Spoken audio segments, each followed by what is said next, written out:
On today's Q&A, I answer a question about desire, and specifically, how can you step into the life that you truly desire?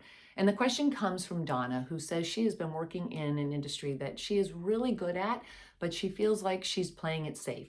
She actually has something else that she truly wants to do, but she's not sure if she can truly bring it to life. So she's a little concerned about that. So let's get into this. First of all, I truly believe that if you have a desire in your heart, you absolutely have the ability to bring that desire to fruition. And I would say that it's not just your ability, but you actually have a responsibility to bring that desire to fruition. And I say that because the word desire comes from the Latin de sire, meaning of the sire or of the father, of God, Holy Spirit, or the divine, many different words, right, that we often use for this, what I would call a universal energy. And so spirit is always looking for full expression. And the way that spirit expresses itself is through us as human beings. That's how it is glorified. So the fact that you have a desire, understand that that desire has been given to you by spirit, by the very life force that is in you. So if it's given to you by spirit, you also have the ability to bring it to fruition and the responsibility, because that is how you then show up in the world and glorify the spirit and show others as well that it is possible for them to step into their dreams also. Now, you might be sitting there thinking, okay, great, I have this ability, or I have the ability, and now it's my responsibility, but I don't know how the heck to do this. So let me give you a couple of different steps that will help walk you through the process to really start stepping into it. The first one is that you truly have to recognize and acknowledge the fact that you even have this desire, this calling inside.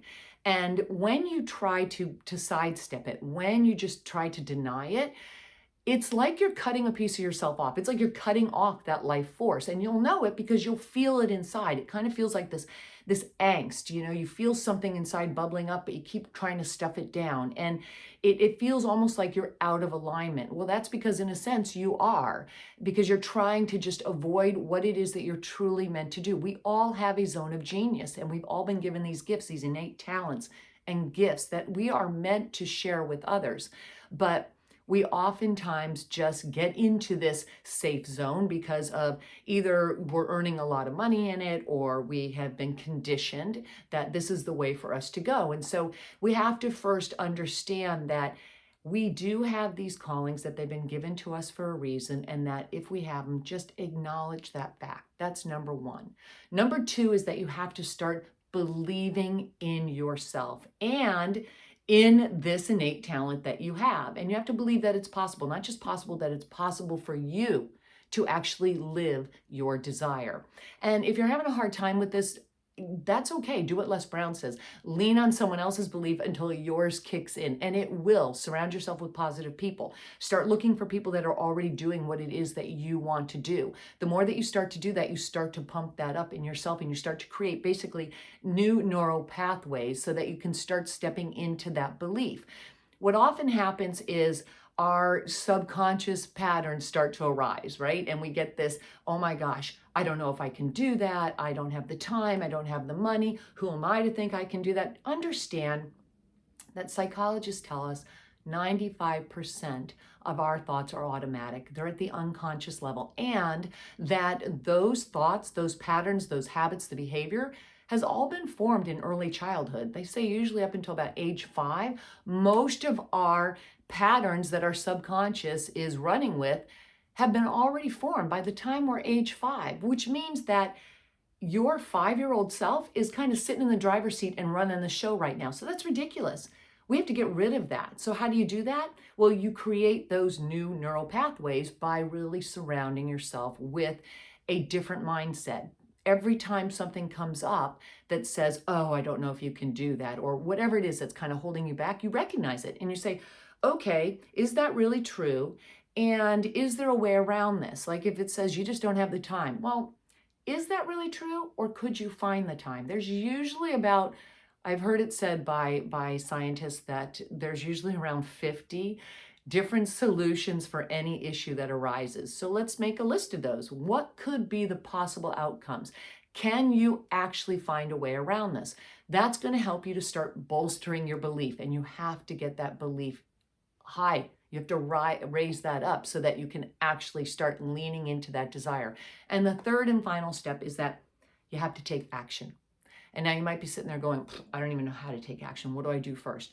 You start with baby steps, meaning that you are going to not only mentally get yourself into that space of what would it be like to actually step into that calling, that desire that you have, meaning that we want to start thinking about it on a daily basis. What would it be like if I were to get up in the morning and instead of going over here to my regular position or going through my normal daily activities, what would it be like if I was now doing what I truly want to do? What would that look like? What would it feel like? The reason that we want to do that is because our subconscious understands the language of energy. Emotion is energy in motion. That's why we always say you have to connect to the emotion or the why of what it is that you want, because that's what our subconscious recognizes. It doesn't understand English or Italian or German. It understands energy. So you have to get into the energy of it. What would it feel like? Let's say you want to be a sculptor. What would it feel like to get up in the morning and start working with that clay? And you start to really getting into the mindset of that. What does it feel like to put the water on the clay, to actually start spinning it, to molding it?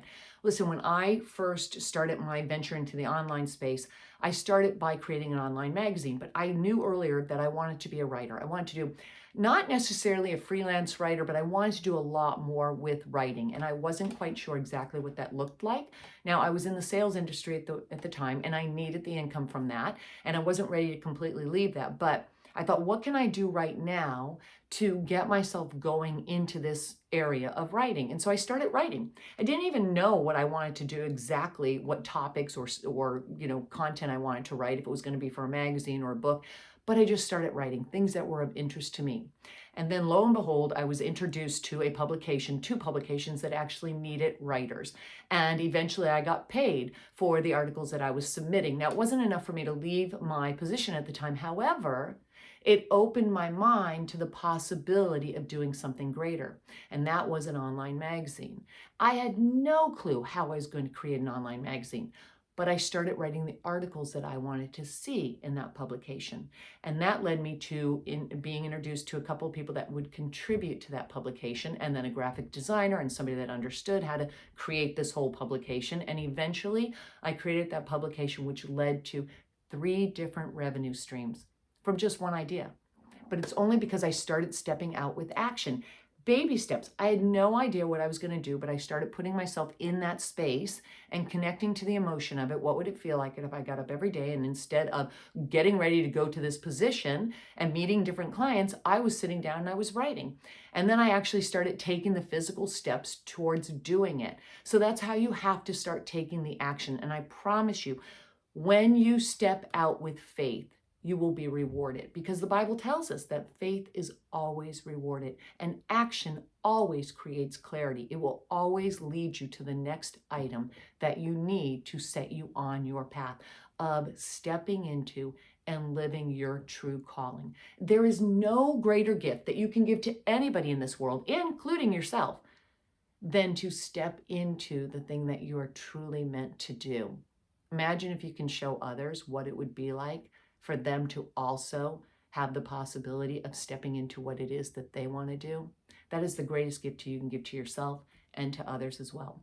So that is how you start leaning into that desire and start truly stepping into your zone of genius. So I hope that helped you. Comment down below.